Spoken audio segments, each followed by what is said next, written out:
brought to New York. Let's welcome with a warm hand, Monique Martin.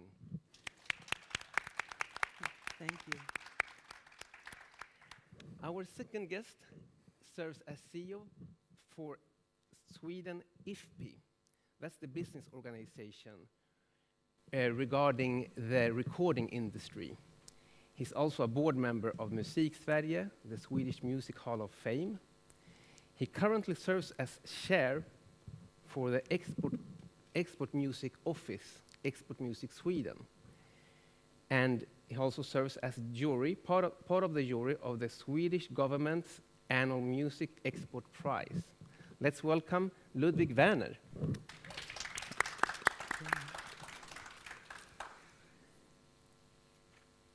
I would also like to say that we will set aside some minutes in the end for questions from the audience. And I would also like to mention that this seminar is being recorded and will be able to take part of afterwards on our YouTube channel. So my first question I would like to address to Monique. She just flew in this morning. As you understood, she knows quite a bit about not only Swedish performing arts and music, but she's co-produced, experienced, and seen a whole lot of plays and cultural expressions from the whole world. Monique, talking about Sweden and our offer, what has interested you through your journey within the arts? Do you see something specific or general that you think of when you hear about Swedish export strategies? And from your perspective, what would your comment be about the Swedish cultural offer? That's a big question. Thank you, first of all, for inviting me. And I have one disclaimer that I'd like to just share, and that is, as Oseel has said, I've been traveling since yesterday. And you know when you travel, you also have all of the other things that you're doing. So I will be here for 2 days. So if my brain gets a little loopy, please see me tomorrow or Friday, and I'd love to connect with you. So I just wanted to say that. And the question that you asked, as I was at the gate departing for my flight, preparing to depart in Newark, there was a man who asked me, he was very curious about me going to Sweden. And so he asked a lot of probing questions. Why are you going? What do you like about Sweden? And no one had ever asked me that, and I had to think about what is it that pulls me to the art in Sweden, in Scandinavia, because I want to say to my Helsinki people, Finland, I've also brought over a circus from Finland as well. There's something about Swedish culture that is no fat. It is lean, it's not fluffy, and it's to the point with a lot of rigor, if that makes sense. And I believe that the weather and the terrain that you live in has a lot to do with that. There was a time where I produced a lot of circus for Summer Stage, and I brought over Magmanis that was the first circus company that I brought over from Sweden. And in the same festival, circus festival, I also brought over a company from Spain. And the difference is Spain is buoyant and very lyrical, and Swedish is a bit dry, but dry in a beautiful way. That's why I say lean. And so I find the artwork to be the art across genres, both dance, circus, and music. Those are the 3 areas, and theater that I've exported to invited to New York. They share that quality of imaginative and also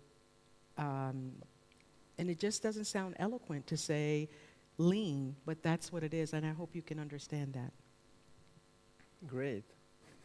Ludwig, a similar question to you from your perspective. You work with international export strategies every day. What can you sense is our strengths on an international field? I think if you go back to the Swedish music industry sort of export success over the last decades, I think one has been constant curiosity. I think the sort of the from go or almost starting point that you don't see your market as Swedish, but actually you come from a small country that you start with the idea that the world is your oyster, basically, that you need to be everywhere. And I think that's also, if you go to the US, I think in the early days of Swedish music producers, sort of success in the US, maybe we should say that's like 15 to 20 years ago, that was also that we were so lean on making what we were supposed to do, meaning that we delivered on time. If it was Friday noon, you got goods delivered by Friday noon. So we were also, I think, reliable, not only the best songwriters, but also I think very reliable in when you actually delivered the goods you were supposed to do. But I think it's much harder for a Swede to try to explain what you just talked about. I mean, how you see another nationality, how they behave or differ from someone else. I think that would always be, in a way, impossible for us as Swedes to define ourselves. And Swedes are very modest as well. So there's that. And that can be, it's a beautiful thing to let the work speak for itself. And there's also the opportunity to have a bit more amplification of the incredible work that's done here. So I think there can be some work done in that area to be proud. One quick example, when the plane landed, it was the smoothest landing ever. And I travel a lot. And so I exited the plane and I said to the pilot, I was like, okay, which one is the pilot? Because that was the smoothest landing ever. And he turned red and he was like, this must have been your first flight. And I was like, no, absolutely not. I said it was like butter on warm bread. And he, again, like literally turned red. I think there's something to not being able to accept praise that has its pros and its cons. It has its challenges and it has its rewards. The good news is the music speaks for itself. The art speaks for itself, which is why it continues to be exported, received, and collaborated with. So I do want to say a little bit about collaboration that I don't see from Swedish artists in a way that I see from other cultures and countries is intercultural collaboration or cross-cultural collaboration with other countries. Talking about development and opportunities, Ludwig, the transformation within the music industry has been going on now since the MP3s entered the market, and that's about 2 decades. Have we seen the last chapter within these different consumer behaviors and production distribution methods? No.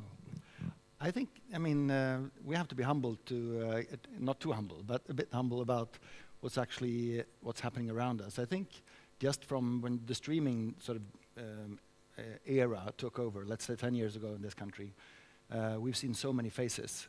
And before that, you talked about the MP3 days, and we had the Pirate Bay age, and we had the CD, the price increase revolution in the early 80s, and we had the, you know, when the vinyl came, around 1956. We have so many areas of digitization and changed consumer behavior going hand in hand with how we behave as humans, I think, in everyday society.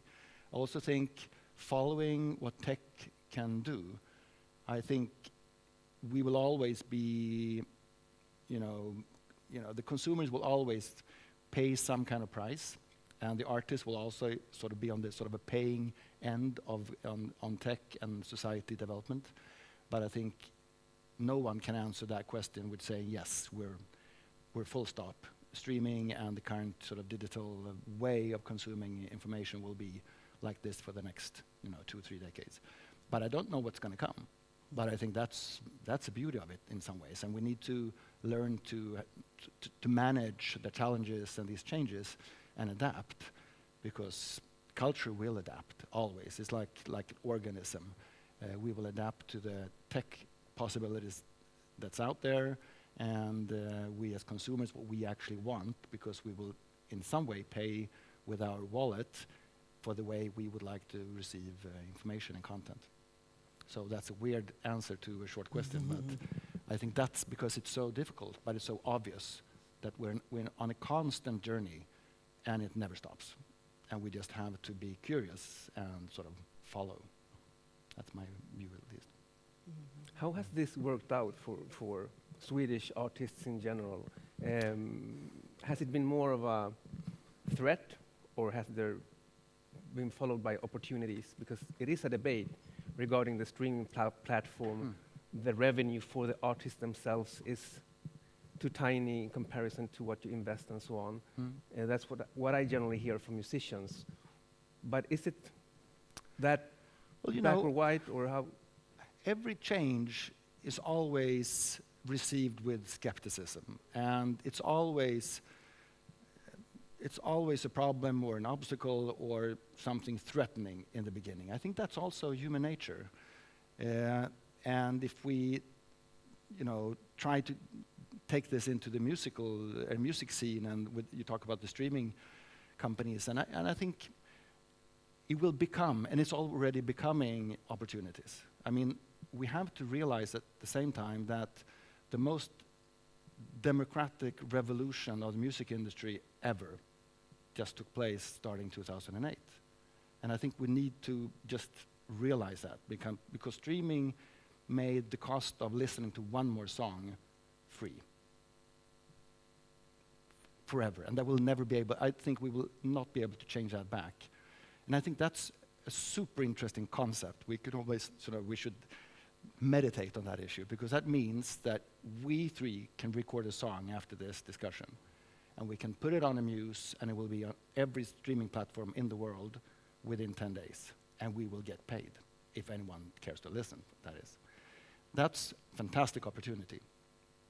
At the same time, there's 80 million artists now on Spotify and Apple Music, and they will take chunks of our money, even if Spotify pays 65% of their revenue to the rights holders, and the recording music sales income is almost higher than ever before.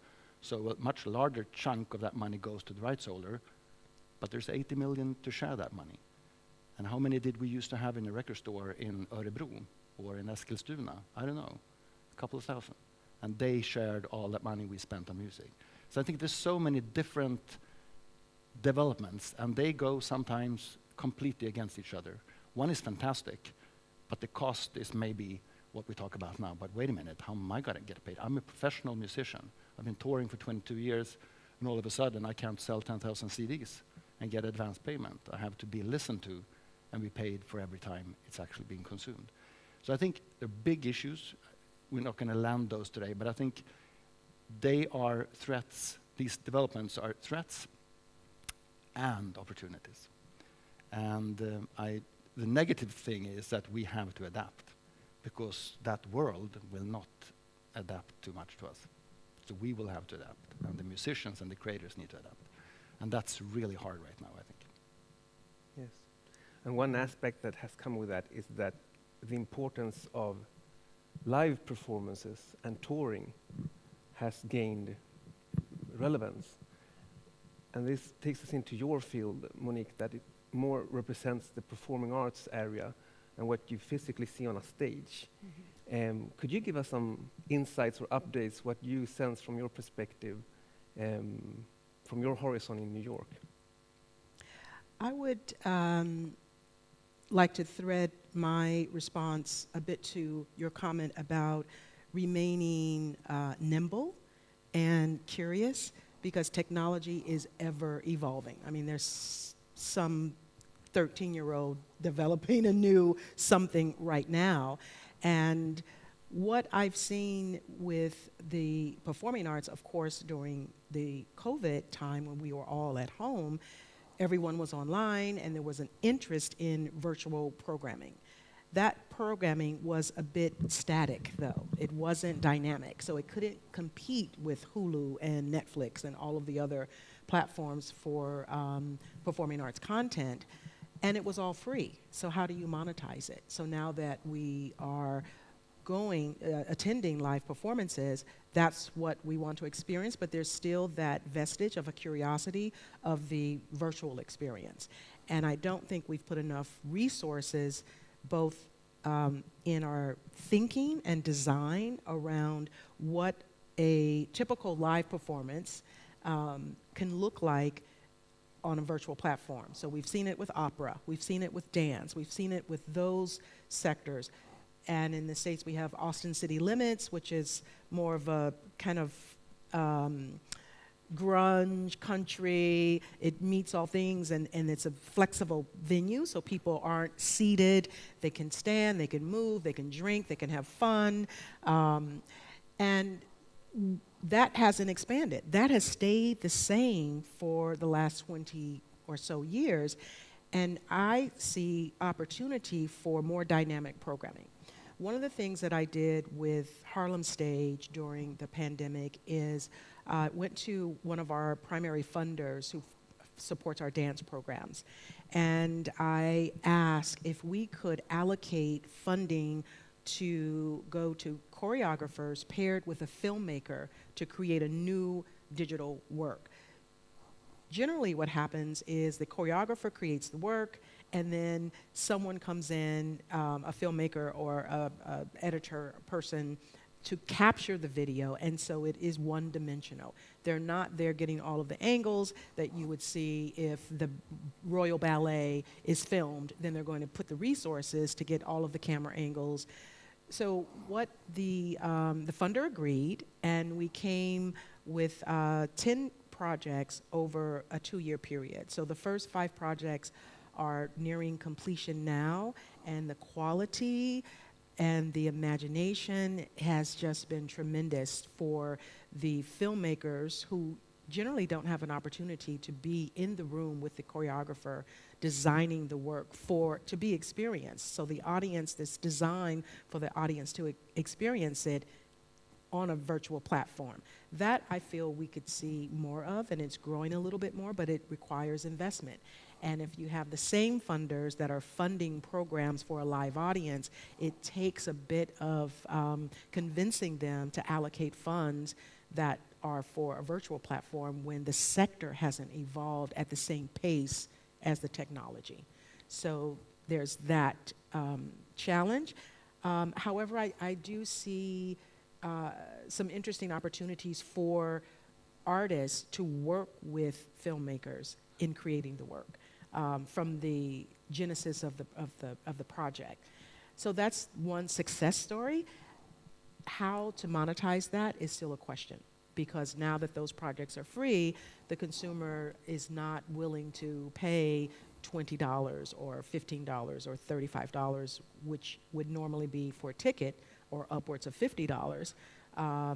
They're not willing to pay that for a digital program because it's not on the same level. So I think there's opportunity for the live performing arts sector to evolve and grow while still maintaining that live experience that's time-based, that only can happen once. We are in this room together. This will never happen again with the same bodies and minds that are in here. So there's something special about that, and then there's something special about the people that are watching it. So how can we find ways to monetize it? And the other thing I wanted to add with that, that we were talking about is how, let me roll it back a bit and bring up another point that I wanted to highlight. Farm to table. That's one example that I've been playing around with, and how the food and culinary sector has really exploded with bringing the consumer into the process. So there's a million food baking shows, food shows, competitions, but my point is they have found a way to bring farm to table experience in a way that it has now influenced design. Kitchens are designed differently now. both home and restaurant kitchens are designed so that the consumer is part of the experience. In the past, it would be in the back. You don't want to know what's going on in the kitchen. We all have seen those, those stories as well. And there's something about the mystery. But there also is the curation. Who's curating it? Who is kind of guiding the experience? And that's what we rely on as consumers. We want, an expert. I put that in quotes, but we want someone that's knowledgeable to guide us. So now I can thread it back to what we were talking about with all of these streaming platforms, which are wonderful. You have how many, did you say 80,000 songs on these platforms? But where do you go if there's not a DJ or a curator or someone that is guiding you to thread? This songwriter, this song also has this trumpet player that played on this song. There's something about that we expect in the performing arts sector, and then that curation that somehow has been lost with all of the platforms, with the algorithms, right? And sometimes those algorithms are straight on point, and oftentimes they are way off base. So there is still a need for the curatorial voice. Yeah. Interesting. That was, and you brought us to the technical part of it, and back to the audience, the consumers. Do you see any changes within their demand and what they are looking for? Well, if we're pulling back the lens so that it's not just central to COVID and looking at the last 2 decades, I will say that festivals have grown exponentially. So in New York, as an example, Summer Stage was like the biggest festival. Now, and Celebrate Brooklyn gave it a little competition, but now we have River2River Festival that was launched right after 9/11 to drive traffic and drive energy downtown to Lower Manhattan, so it started there. You have, of course, Lincoln Center Out of Doors, which is doing all kinds of incredible. They had a huge disco ball this past summer that hung over the fountain. And there's micro festivals that are happening in communities now that funders have invested in, because people have said they don't want to always go to Central Park or Prospect Park or to these main areas. They want to stay in their communities. So there's more investment now happening on a hyper-local level. And with the festival, why I feel the festivals have really grown is audiences want a little bit more flexibility. Like even in this space that we're sitting in, it's like a traditional kind of proscenium. We're here as kind of the experts. You're there. We're not close. We're not in a circle. There's different ways that we can have these conversations, and these facilities were designed for a particular kind of experience that we've evolved from that. And that's kind of the tension I feel with how technology has evolved at a rapid pace and the performing arts sector has not. The food industry, the farm to table, the culinary, bringing in culture. So when you see these shows, you really get a deep dive into the culture. What did they learn from their grandmother or their grandparents? What does the geography yield for the seeds, the sun, the crops, all of that? And I don't think we've put enough attention and resources in bringing the audience into the performing arts experience in the same way. And audiences want the veil to be pulled back a little bit, the curtain to be pulled back a little bit. And there are a lot of, not just for the consumer, but also to inspire the next generation of artists, or artists that want to take their career in a new direction. They want to, whatever they're experimenting with, we as kind of purveyors of the culture often want to, once the artist has a hit or has a very special, unique niche expression of their culture, we want to keep them there. And artists want to keep evolving as well. So I think it's also important that we invest in innovation and trial, because not everything is going to work, but artists deserve to continue to be emerging. I know in the States we say there's the emerging artist, the established artist, you know, there's these categories, and Bill T. Jones, a wonderful choreographer, we were having a conversation about a new work that he's looking to do. And I made a comment about him being established and so supported, and he was like, darling, I'm still emerging. I am still an emerging artist. So I think we need to think about that as well. I think that's sometimes could be problematic, and no offense to anyone, but sometimes I think that's one of our issues in modern, how we consume music, for example, today, is there's no border between professional and amateur. And when I talked about the democratization of the streaming platforms, for example, which is, of course, you know, A to Z, it's a positive thing. But it also means that the pros, the members of Musikalliansen, for example, who are professional musicians, they are in the same shop as the song we talked about recording afterwards. You cannot be in it because you actually know how to do it. But I think that's also an issue that no one's really talking about, that when we talk about the dilution of revenues to the professional industry, that now we're sharing this with people who have other jobs because they do this as a hobby. So they're kind of a hobbyist. So when we talk about different kinds of artists, if they're emerging or talented or established, we also now have to add something new, meaning the people who actually, you know, make a living from something completely different. They are hobbyists, but they sell their music, at least for now, in exactly the same shop at the same price as the superstars or the emerging artist or the newcomers. So we're all in the same shop. And we have to mine through all of that without, you know, a curator or a guide often. And again, maybe it's only positive, but I think nobody talks about that, or at least not very much. And I think that's a very interesting thing when we talk about how do we discover music, how do we distribute it, and who's making money from it, and who's actually, what does it cost to consume this.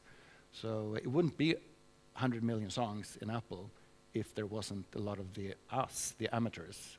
And I mean, I think that's an interesting concept. May I follow up on that, Ludwig, since you brought us into that topic about the emerging artist or the different genres. It's easy to talk about mainstream artists or the major trends. What would your recommendation from your experience be to the niche artists that represent maybe Swedish folk music, Swedish jazz, art music? You deal with international strategies. You are the president of the Export Music Office. So how to do it? What would your best recommendations be? Yeah, and I think this is super interesting because, first of all, as you imply, Export Music Sweden worked with all genres: classical, folk, jazz, pop rock, metal, whatever. And of course, the streaming platforms the remuneration systems of them, they're basically designed on volume. So if you're not a volume listening genre musician, you will not benefit very much financially from a streaming platform because they calculate how many streams you get. But I think one of the strategies with Export Music Sweden, when we work for WAMEX for folk music or jazz head in Bremen or genre music, it's much more about the context and the network. Basically, what we try to do is when we if you travel with us, we try to set up an arena with network, with PR companies or radio or bookers or promoters in the countries or the regions we travel to, so that you will sort of benefit, even if you're only one artist, that you get the treatment as almost an entire festival, or at least like some kind of like a major record company pop star, because you can get all these lined up. If you would go to New York yourself and try to book all these meetings, you will not get any. But if you travel in this conceptualized trade mission, you will get into all these rooms. And I think that's probably the networking and how to work with different strategy and different platforms is probably key for anybody. We touched on it before, and I think even if you don't want to, even if you don't have the same talent for how to communicate as you do with your music, I think you will need to start to, you don't have to be everywhere, but I think you need to try everything out.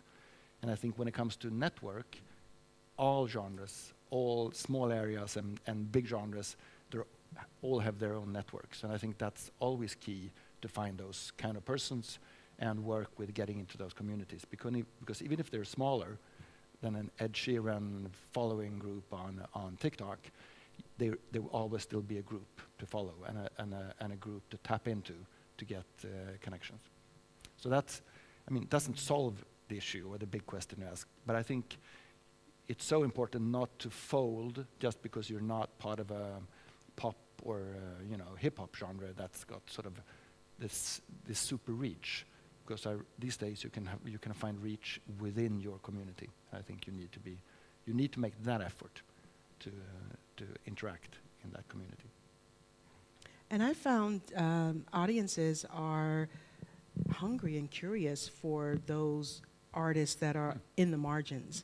And innovation happens in the margins, and then it moves to the center. Once there's momentum, and there's also marketing that says this is what this is. So those that didn't take the risk to go to the margins, whatever that is, a basement club or someone doing a concert in their living room, that's something that's becoming very big in New York. It's these secret performances where you don't know where it will take place or who's performing or what it is until the day of, like literally 2 hours before. And it's really garnering a lot of interest from, I would say, the 25 to 35-year-old demographic. And it's not a cheap ticket either. They're paying, upwards from $50 to $75, but there's some food that is included. So there's a chef that is always a part of the experience that ties to whatever the music genre is. And that's a trend that's been growing. And I would put that in a niche category. I also wanted to bring up this artist, Rhiannon Giddens, who is in the folk category. She's from West Virginia, banjo player. She started with a group called the Carolina Chocolate Drops, and now she's on her own. Now she's doing operas, and she's performing with Yo-Yo Ma and tons of other artists. But this is a brown girl from Appalachia, playing the banjo that no one wanted to pay attention to 15 years ago. And now she is performing center stage and in large and small stages. And there's another artist that I wrote down that I wanted to share in this niche category. Jake Blount is his name. And he's a queer artist that also is a banjo player.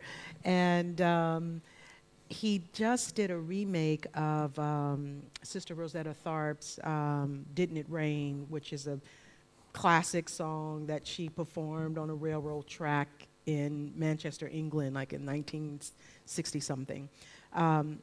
So the gift of slowing down during the lockdown and the pandemic, I see there's been artists that have risen above the noise that they could not get attention before the pandemic, right? And these are generally independent artists or artists that want to try new things. So there is, I see an interest, a growing interest in quote unquote niche artists. So Afrobeat is one of those, and now there's a debate about Afrobeat, which is from the Fela group or legacy, etymology, trying to reach for the right word. And then there's Afrobeats, which is new, and there's a little bit of a war between the two genres, but healthy competition is always good.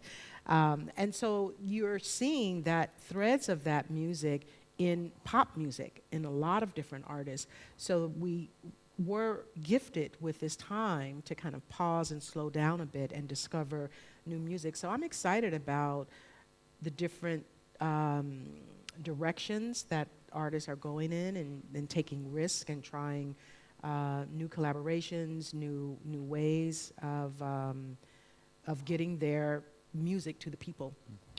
One thing that actually happened, if you don't mind, Osiel, but I think that was so interesting with streaming, again, to talk about the opportunity, instead of the negative side, which of course exists as well. And that is that music started to travel without gatekeepers. One of the things that happened early was, for Sweden, it was a very good thing because all the playlist makers were in Stockholm. So, and Spotify traveled the world, and a lot of Swedish artists were on those playlists. Even the sort of the generic playlist, you know, Sunday morning coffee or chill afternoon, or someone said cozy kitchen. I don't know what that is, but, but I think that was interesting because the Swedish artists had an advantage for a while because, you know, they were on these playlists and these lists became global. The other thing that happened was that usually, if you would like to present your music to, let's say, India or Japan or Brazil, it was very complicated because you needed to find a license agreement with a record company in that city or that country, and they needed to create a marketing plan. You were in competition with everybody about, you know, getting the attention. And with streaming, you're already there. Basically, someone who wants to hear you, or that you can find through your friend or even family or whoever, or your own publicist, can make this listening begin. And then genres started to change. Latin music came through streaming.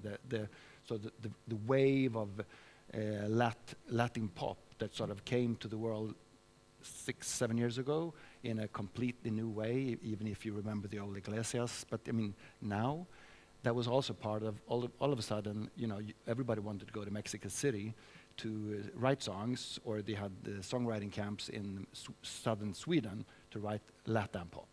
Now, of course, we have the K-pop explosion, which is, again, without boundaries. You know, Asian music used to stay in Asia. Mm-hmm. And Swedes, maybe we went there to write music or to become pop stars, but the Asian music itself did not travel west. And now, the most popular band in the world for the last 2 years is called BTS, and they're from South Korea. That could never happen before streaming, I would say. So it's also interesting how that even creates new genres. I'm not sure if it's the beat or the beats, but I think that's actually fascinating how that can also create genre changes in how genres spread around the world and how you export it or import it. Exactly. And how well prepared would you say that we are in Sweden to adapt to this new global genres that maybe were niched before, but today, to say reggaeton from Puerto Rico, K-pop, Nigerian Afrobeat, those are not small niches anymore. No, it's and large volumes that are being streamed and demanded, Sweden has based our compositions, our songwriting. It's based on a quite traditional pop and rock Anglo-Saxon sound. it was. It was, okay. I actually think that's changed. Okay. I mean, a long time ago, a lot of Swedes started to work exclusively towards Asia. Japan, China, Taiwan, and of course, South Korea. And now, I mean, they got the export prize, the Cassiopeia. You all seen Cassiopeia, and I lose her name, from Melodifestivalen as well. But also she's been writing songs for BTS. We have Echo Music. We have the Cosmos Studio in Stockholm. Export Music Sweden has made a number of collab songwriting camps with bringing in female South Korean songwriters to Stockholm to write with, in this case, female Swedish composers. So I think this is already happening for the last 10 years, if you ask some of these people who write exclusively for South Korea. But also, that it changed, that the South Asian hub has also changed from being Japan, China, Taiwan, and South Korea. Now South Korea has become the hub for all these regions. So they record the songs in Chinese and in Japanese. And so they sort of mix, they do the same song in many languages. And the Swedes are there, even running companies. That's good to hear. Out of Seoul. Of course, not with all genres. So it's not, we're not dominating everything, even if we would like to. But I think Swedes they're so used, as I started with saying, and I shouldn't say they're only humble and lean, because I think they're also extremely talented. But they are also, they're groomed into believing that they can work the world. Because a lot of these production teams, and I think Dennis Pop was the one who started this, is that you bring in the youngsters very early to your football team. and not the football team. You see what I mean? But I mean, you bring in the new talent very early, and they're allowed to be part of songs that reach, the charts very early. So they, instead of saying, don't listen to what we do because it's secret, they've been extremely inclusive in inviting new people to these groups of songwriters, especially the ones we know around Monique Martin, of course, but also the Wolf Cousin studio in Stockholm, and the South Korean the hub around Echo and Cosmos in Asia. So I think that's also a tradition in how you create the next generation success by having the current superstars inviting the newcomers to be part of the work. Interesting. And this made me think of your collaboration with Jason, a very personal story that I would say is very unique for Sweden, specific. I can relate to it, but how did you manage to identify with that story? Swedish hip-hop being sang in Swedish. Yeah, I was introduced to Jason, who I had no idea, had never heard his name before, and he had never performed in the States. But before I tell that story, I just wanted to acknowledge and lift up your comment about the artists that have experience and success being open to keep the pipeline strong. And that doesn't happen everywhere where you have that generosity. And I really can say, hearing you speak about that, I can see how that has influenced and really supported the culture here, because you need that new ideas, new blood, new innovation, and you also have the opportunity with the artists that have won all the awards and toured the world to be inspired by new ideas. So now I'm looking at your sector in a different way. So I had the wonderful opportunity to bring over a couple of artists that I mentioned earlier to New York to tour, and I also, for McManus as an example, the first artist that I brought over was Racehorse Company from Finland, and their show Petit Mal has a trampoline and about 20 tires of different sizes and a Chinese pole, and it looks like a yard where no one lives there permanently. And it was a massive show, huge success. They did 3 shows and they went back to Finland, and it broke my heart to have put in that much effort and resources to bring them all the way over and them not to tour. So I made a commitment that the next artist that I brought internationally for circus would have a tour, because most of the circus artists don't have representation in the States, so they don't know how to create a tour. So I rang the phone and got my colleagues and folks enrolled in what I call the Church of Circus, because it's one of my favorite genres, contemporary circus.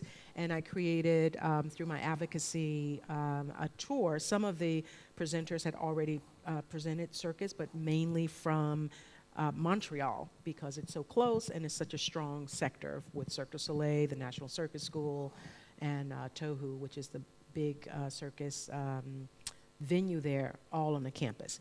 So success with circus, success with McManus, touring. They did a 12-city tour that included the Eastern Seaboard, which is, of course, Philly, Pennsylvania, Washington, Maryland, and Connecticut, New York, and they also went to Chicago and Houston, Texas.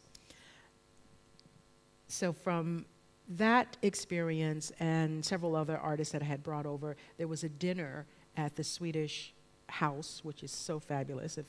Have any of you been to there? Who's been there? On Park Avenue? Isn't it? It's fabulous, right? I love going there. So there was, and this is when Leaf Pogrotsky. I know I just butchered his name. Leif Pagrotsky. Leif, say it again? Leif Pagrotsky, Almost close. former arts and culture minister. Yes, so there was a dinner that he hosted for the launch of the National Black Theater of Sweden. I had never heard of that. I was invited to the dinner, and at that dinner, Linda Zackerson, who was a cultural counselor at the time based in Washington, D.C., introduced me to Jason. She was like, have you ever heard of Jason? No, I haven't. This is Jason. So we met, and this was the first brown person that I had met from Sweden, from Scandinavia. And I didn't know they were here. Just kidding. I did see many in both Finland and here. But I hadn't met any artists that I knew their work and was familiar with their work. So Josette, the launch of the National Black Theater, there was a wonderful dinner there. I met Jason there. He briefly told me about who he was. I went on, and then someone else mentioned, they said, oh no, he's big. And I said, oh really? Why don't I know him then? No, he's big. And so I did some research on him.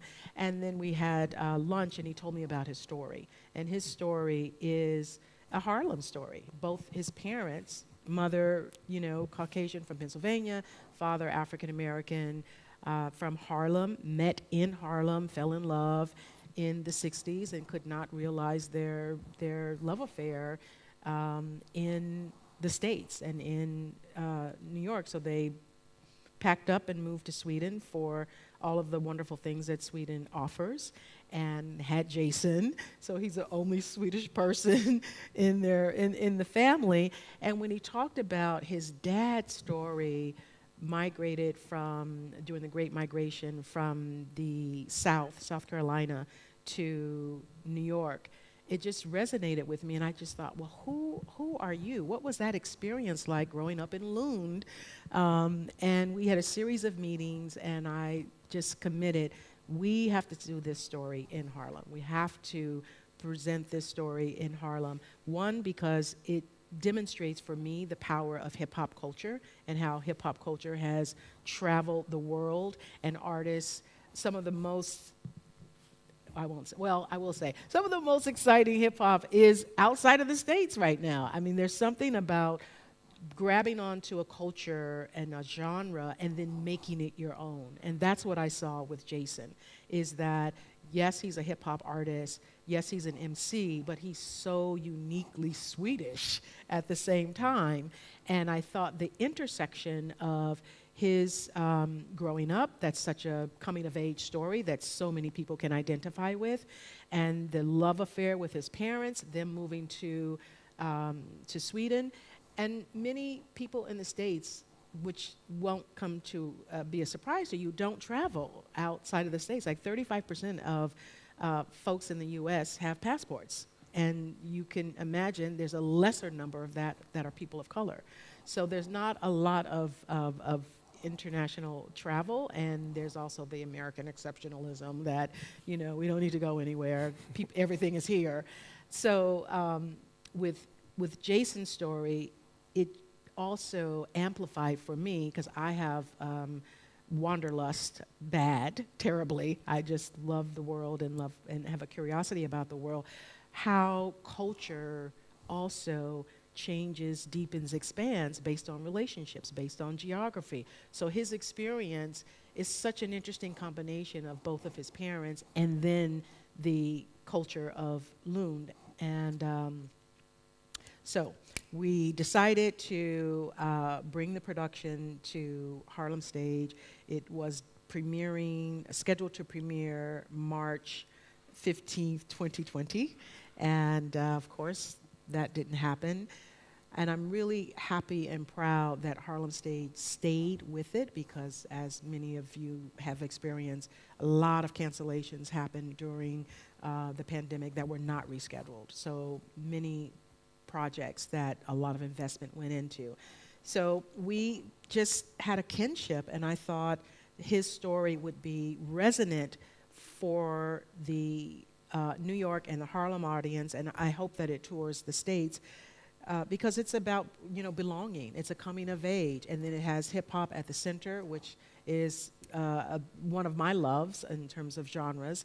So it has that as well. And threading the journey of hip hop all the way to Sweden, I wanted the Harlem audience to see themselves outside of Harlem, to see the influence of culture that has traveled. And I, was a little nervous of how they would respond, because the version that was here in Sweden was all in Swedish, and he was working on, with Farnaz, adapting it to have an English version with some Swedish. And he actually took almost all of the Swedish out, and I had to really push him to, we want to hear you rap and rhyme in your own language, in your own tongue. For Summer Stage, we bring artists from all over the world, from France, from Marseille, from Colombia, Japan, and we don't know what they're saying, but we feel the energy, the beat, the rhythm, you get the soul of it, you get the emotion, and he said that he didn't want to bring sand to the beach, which I thought was so fascinating because he's so talented. So we rescheduled the production, and it premiered for a run at Harlem Stage last May or June. Time is its own thing after pandemic. And he is now looking to further expand that project and bring it back and tour it through the States. So that's where that is. And we're very proud with Harlem Stage. That was the first international production that they had ever done. So also crack that nut to expand the conversation with an organization that prides itself in supporting artists and creating new work, to look at work that is outside of the States but squarely planted in Harlem. I mean, his origin story is Harlem. So it was very well received. I hope that it comes back, because what my hope is that we can really get some of the hip hop artists that he was influenced by to see the work and to see theater as a vehicle for, Hamilton can't be the only hip hop theater that's out here, to see theater as another storytelling device and expression of your story. So very proud of that. And the last thing I'll say, when I came back last November to see the English version of En Droppe Midnatt in Sweden, and it was fascinating to see the Swedish audience respond to the work with the Harlem Band. And it also was fascinating for me to talk to people in the shops who, again, I've seen clips of him performing in stadiums, but when you hear the guy at the Forex, money exchange, talk about how he's changed his life, that showed me the impact that he has as an artist, and also as a curator and as a producer, that it was certainly the right choice and investment to make to make that happen. Great, thank you. That's a very inspiring story. And that play came back in the English version with the New York band, and we have probably not seen the last chapter within that story. And so thank you for that example of collaboration. We're getting close to the end of this talk. Wow. I would like to ask Ludwig, since this still is a conference, Folk and Kultur, which fusions politics with arts, etc., talking about on a macro perspective, Ludwig, you work with the internationalization strategies. What would you like to see more of as support to artists and musicians and producers trying to travel cross borders with their work? Well, I think there's a huge risk right now that Sweden take the sort of the export success of the Swedish pop and all music actually for granted. The Swedish wonder.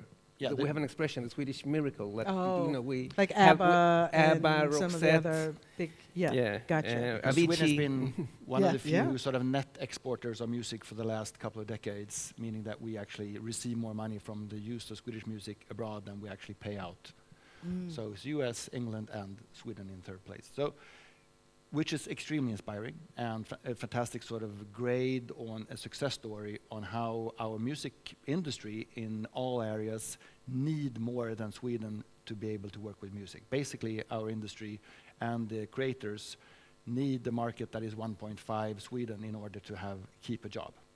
That's how big our export is. So, and everybody takes this for granted. On the political side, I think they can sometimes like to talk about this phenomena and the quality of the Swedish music and the export success, but there's not very much investment in trying to keep this position. And even if it starts with ABBA or Roxette or Avicii or Swedish House Mafia or Sabaton or Watain or Max Martin or Dennis Pop or Tove Lo, doesn't matter. It means that you need to have the energy and the financing and the structure in order to help a fantastic story and fantastic support to so many creators within the music sector to keep having this position. And I think the biggest risk right now in the Swedish politics and maybe within how we also fund our organizations working with music export to help, for example, when you talk about the jazz and classical and folk music scene and pop scene, I think is that that people on the political side stop investing.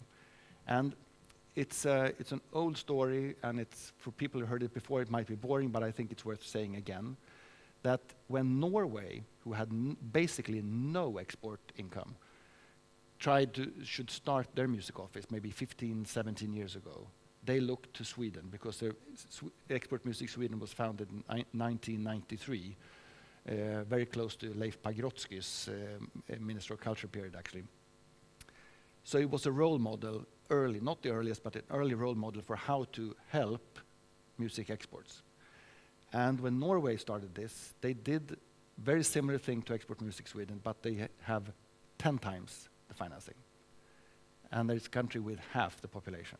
So they didn't double, they didn't take the same, they have 10 times the funding in Norway. And so they copied us and they surpassed us. Yeah, and it worked. And they're smaller. Yeah, It's a smaller sector. And it worked. And I think that's the most, not just to spend stupid money, because of that's never a good idea. But they did it very smartly, and they were very efficient in working in the US, in England, in Germany, France. They started working a lot with their DJ areas, with the classical side, in the jazz. I mean, they've been taking over the jazz in Bremen a couple of years ago, where they had like 20 jazz artists performing for all the bookers in the world. That's a pretty cool thing to do. But we do not have those kind of resources. We have 200,000 euro. That's our annual grant. That's similar to korvkiosk on Vallalavägen, to be honest. And I think that's sad, because there's a structure and there's a strategy and there's so much talent to work with. So I think that's my call to arms when it comes to the Swedish music export, because the quality is fantastic, but we need a different kind of support that is not only based on this project for May 2023, but we need sort of a completely different set of annual contribution from the Minister of Culture, I would say, or trade, or both, or foreign ministry, in order to be able to keep building what we already have as a fantastic stepping stone, basically all over the world. So that's my few cents on what we need to do. That's a clear message to the policymakers. We might have some in the room, and we might also have them online afterwards. So thank you for talking clearly about that. I'd like to add a piece about Norway in the conversation. Every January, there are several conferences that happen in New York, from Under the Radar, APAP, ISPA, and different consulates do host receptions, or they might have something. Norway does a mini festival. I think it's called Ice Hot, or I could be making that up. And they have dance, they have theater, they have circus, they have literature, they have venues that talk about their venues. I learned so much, and I've never been to Norway, and I've never presented a Norwegian artist, but it's such high quality, very well organized, and a immersion into Norwegian arts every January in New York. Yeah, interesting. They are Yeah. clever people. Yeah. A good news for us at Musikalliansen is that they are actually copying us in another sense. They are advancing plans to start a Musikalliansen for Norway. Okay. So yeah, we must watch out, but also, of course, welcome such an initiative. Yeah. We have time for one question from the audience, and we have actually run out of time, I think. So Thank you for coming. Thank you. for coming. And thank our great guests here, Ludwig Werner and Monique Martin. Big round of applause. Thank you, Osil. Thank you. Yes. Thank you.